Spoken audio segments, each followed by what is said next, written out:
So I've been banging on about Abu Dhabi for God knows how long now. One of the reasons being that I see the future of real estate and real estate investment is certainly over there in Abu Dhabi. By no means does that mean that Dubai has had its day. I still think there's huge opportunity in Dubai, but I just feel that Abu Dhabi has what Dubai had, let's say, 10, 15, 20 years ago. And that is an opportunity that is too good to be missed. So I'm going to take you to a location today, just on the other side of Abu Dhabi city.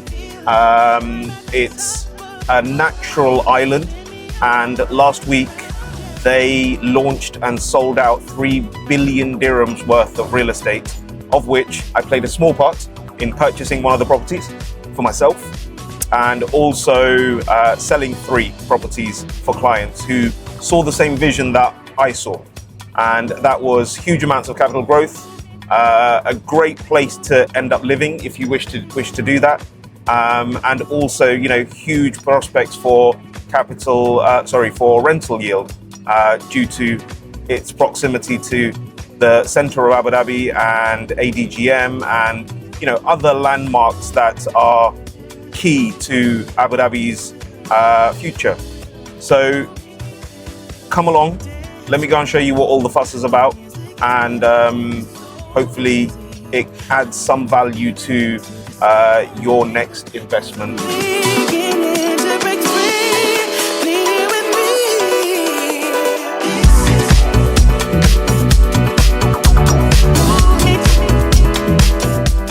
So a lot of people have been asking me actually what my game plan is with this villa that I'm purchasing in Abu Dhabi. Now, my game plan is always the least amount of money that I put in versus the most amount of money out. Now, with this one, I think this is a long-term hold. I'm going to hold this for capital appreciation, but also ultimately going to rent it out when it gets to completion rather than flipping it. Now, how will I do that? Well, I've just done a very similar thing with my property in Tilal Al Ghaf, where I bought it off plan. I paid 3.3 million dirhams for it at launch, and that property is now worth 7 million dirhams. Now, what I did was I leveraged the banks. I got a mortgage for 60% of the value of the property, extracted those funds and used them to buy other properties, this being one of those. Now, will I do the same thing in Abu Dhabi? Absolutely, because ultimately the key to wise investments is to try and use as much of somebody else's money as opposed to money that you have sitting in the bank. And ultimately what that means is getting a mortgage, extracting the equity out of the property, which naturally the value of the property will go up, especially in places like Abu Dhabi, taking out 60% of the value and then reusing those funds to purchase other properties in full cash. And once that property is done and purchased and completed and transferred, I put the original property on rent, and that rental amount covers more than the mortgage and cash flows me whatever it cash flows me. Now, the target for me is always 9% and above when I buy, but you can't do that immediately. You can't do that when you buy a ready property because you're buying at an appreciated value. The only way you can do that is if you buy off plan. You wait for it to go through the construction period and go to handover, and that's when the appreciation level is at its highest. The longer you hold it, naturally the property will keep on, continue to increase in value. Once you've used those funds to buy the next property, because you've bought it in full cash, what I try and do is remortgage that one and then extract more money out of it so that I can then multiply my portfolio. Now, I'm sitting on a portfolio of 12 properties in the UAE at the moment, 3 of which are handed over, and I've done this 3 times already. So it's a model that is proven and it works. I've got a property in Jumeirah Golf Estates and 2 in Tilal Al Ghaf, which I've leveraged the banks, taken that money out, and then keep on multiplying my property. Now, if you're trying to consistently buy properties with money that you're earning, you're never going to multiply at the rate that you ideally want to multiply at. Now, the only way you can do that is by extracting funds and leveraging the banks so that they are funding your next purchases.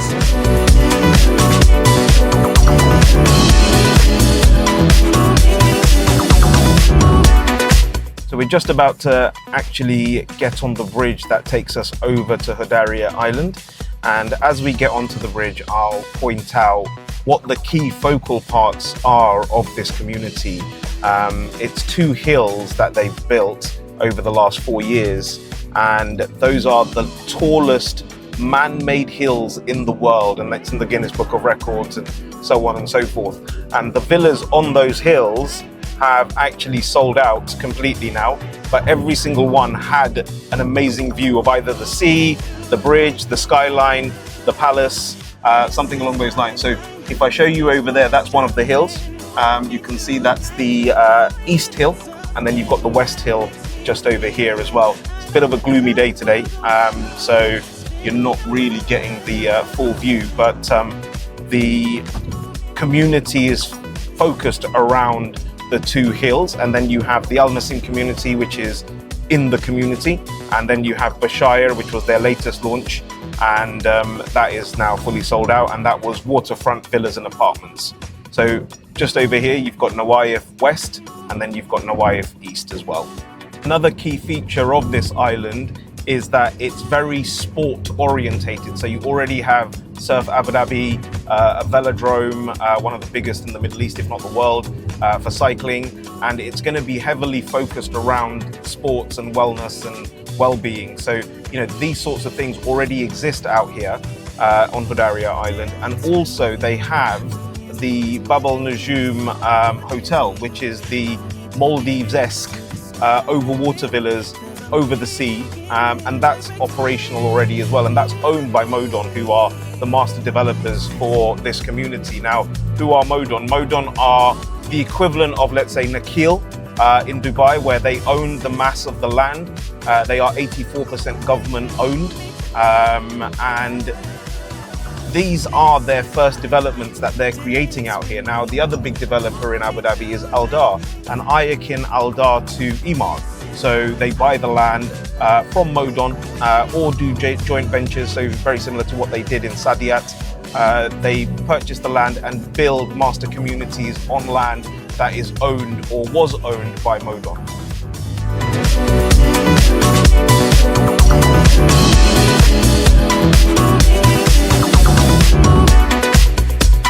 So now we're going to walk into the Modon Sales Centre, and I'm going to show you around the actual master plan. So this is the Hudayriat Island master plan. The community is based around 2 main hills, which is Nawayif West and Nawayif East. Each have about 500 villas on the hills. Now, these are the biggest man-made hills in the entirety of the world. They're actually in the Guinness World Book of Records. Every villa on the hills has a unique view, either facing the sea or the city skyline or the bridge. Now, the community is going to have, currently it has 1 bridge that allows you for entry and exit off the island. Moving forward, they're going to have 3 further bridges that will allow for entry and exit and for easy commute on and off the island. You've also got a business hub just over on the other side there, and you've also got multiple marinas. Now, the community itself has about 2,500 villas and about 5,000 properties in total at the moment. The Al Nasim community is where I see the most value at the moment. They are around 11 to 1,200 dirhams a square foot for 8,500 square foot properties. Now, if we look at what happened in Dubai, let's say 10, 15 years ago, that's what they were selling for over there, and now they're close to the 2,500 dirhams a square foot. And that's exactly what I see that will happen here in Abu Dhabi and on Hudayriat Island. So that's one of the main reasons why I feel that this is one of the best investments in the entirety of the UAE right now. So thank you guys for joining me on this trip to Hudayriat Island today. If you need any more information, then please do not hesitate to reach out to us.